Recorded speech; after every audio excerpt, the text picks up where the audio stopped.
1857 ये सिर्फ एक तारीख नहीं, एक तूफान था। 100 सालों के गुस्से, अपमान और दर्द ने इस साल को जन्म दिया। पहली बार हिंदुस्तान की रूह ने एक साथ आजादी की अंगड़ाई ली। ये वो दौर था जब व्यापारी बनकर आए अंग्रेज हमारे मालिक बन बैठे थे। उनकी नीतियों ने हमारी परंपराओं और अर्थव्यवस्था को तोड़ दिया था। हर गली में बेचैनी थी, एक चिंगारी का इंतजार था।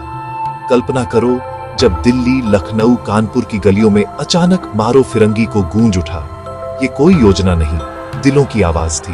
अब और जुल्म नहीं सहेंगे।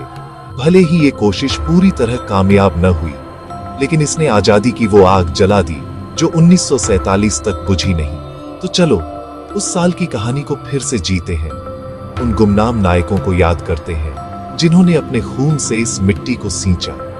ये सिर्फ इतिहास नहीं, हमारी आजादी की पहली दस्तक है, जब हिंदुस्तान ने अपनी किस्मत खुद लिखने की ठानी थी।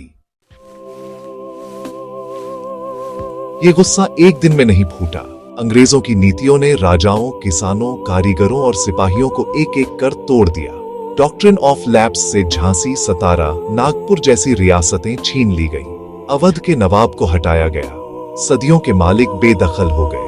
किसानों पर इतना लगान लगाया गया कि वो अपनी ही जमीन पर मजदूर बन गए। अंग्रेजी माल ने हमारे कारीगरों को बर्बाद कर दिया। सिपाहियों के साथ भेदभाव, कम वेतन, ऊंचे पदों से वंचित और धर्म पर हमला। उन्हें समुद्र पार भेजा गया। तिलकदारी पर रोक लगी और फिर आई इनफील्ड राइफल, कारतूसों में गाय सुअर की चर्बी की अफवाह। हिंदू मुसलमान सिपाही भड़क उठे। ये सिर्फ कारतूस नहीं, धर्म और आत्मसम्मान पर सीधा हमला था। अब सब्र का बांध टूट चुका था, आग भड़क चुकी थी। विद्रोह की पहली चिंगारी बंगाल के बैरकपुर में भड़की। मंगल पांडे ने चर्बी वाले कारतूसों से इनकार किया और अंग्रेज अफसरों पर हमला किया। फांसी के बाद उनका नाम हर सिपाही की जुबान पर था। 1 महीने बाद मेरठ में 85 सिपाहियों ने कारतूस छूने से मना किया। उन्हें सजा मिली, वर्दियां फाड़ी गईं, बेड़ियां पहनाई गईं। अगले दिन मेरठ में बगावत, सिपाहियों ने जेल तोड़ी, साथियों को आजाद कराया, अंग्रेज अफसरों को मार डाला। मेरठ से हजारों सिपाही दिल्ली पहुंचे, अंग्रेजों को भगाया, लाल किले पर कब्जा किया। बहादुर शाह जफर को शहंशाह ए हिंदुस्तान घोषित किया गया। अब ये सिर्फ सिपाहियों का नहीं, पूरे देश का विद्रोह बन गया। दिल्ली पर कब्जे की खबर फैलते ही कानपुर, लखनऊ, झांसी, बरेली, हर जगह विद्रोह की आग भड़क उठी। मेरठ की छोटी चिंगारी अब जन आंदोलन बन चुकी थी, जिसने ईस्ट इंडिया कंपनी की नींव हिला दी। इस क्रांति के कई चेहरे थे। दिल्ली में असली ताकत जनरल बख्त खान के पास थी, जिन्होंने बरेली से आकर कमान संभाली। कानपुर में नाना साहिब, तात्या टोपे और अजीमुल्ला खान ने अंग्रेजों को कई बार मात दी। नाना साहिब ने कानपुर को आजाद कराया। झांसी की रानी लक्ष्मीबाई, मैं अपनी झांसी नहीं दूंगी, अपनी सेना के साथ बेटे को पीठ पर बांधकर दोनों हाथों में तलवार लिए लड़ी। लखनऊ में बेगम हजरत महल ने किसानों, जमींदारों और सिपाहियों को एकजुट किया। महीनों तक लखनऊ को बचाए रखा। बिहार के कुंवर सिंह 80 साल की उम्र में भी अंग्रेजों को कई बार हराया। इन नायकों ने दिखाया, आजादी की लड़ाई में उम्र, लिंग, धर्म मायने नहीं रखते। ये वो नाम है जिनकी वजह से आज भी हम गर्व से सिर उठा सकते हैं।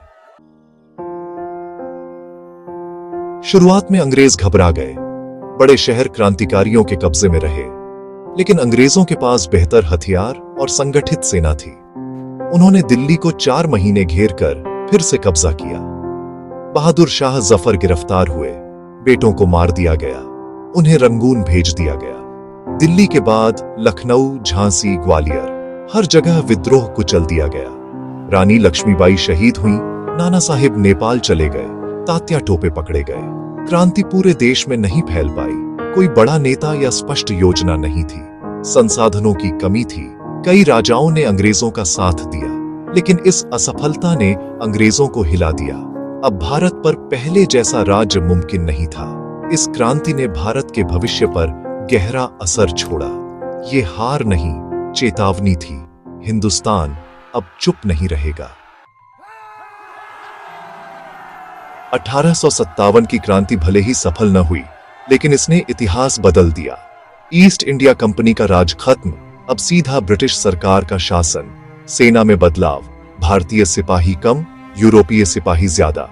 फूट डालो और राज करो की नीति और मजबूत हुई। राजाओं से वादा, रियासतें नहीं छीनी जाएंगी बशर्ते वफादारी बनी रहे। सबसे बड़ा असर, आजादी की चिंगारी बुझी नहीं। पहली बार लोगों ने खुद को भारतीय समझा।